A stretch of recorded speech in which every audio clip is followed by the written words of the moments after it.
والحاجة الجميلة في الموضوع دوا ان حضرتك بتستخدم حاجة من داخل الجسم بتاعك، فبالتالي بتكون النتائج طبيعية وما بتحصلش منها مشكلات، لان دي حاجة مستخرجة من جسمك وبنستخدمها وبيكون نتائجها كويسة جدا.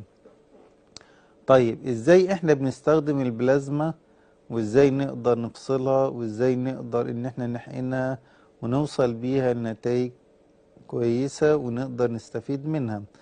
البلازما ببساطة عشان نقدر نفصلها، بيجي المريض بتاعنا بنبتدي نسحب منه عينة دم حوالي 10 سنتي دم،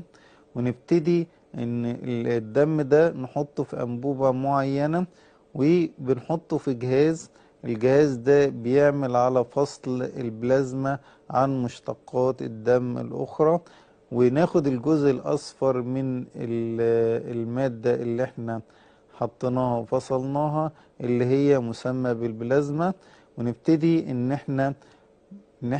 ناخد المادة دي في انبوبة تاني معاها مادة. المادة دي بتساعد ان محفزات النمو تبتدي ان هي تطلع، ونبتدي البلازما دي نحقنها في طبقة الميزوديرم سواء كان في البشرة علشان تعمل لنا نضارة وتجدد الخلايا بتاعت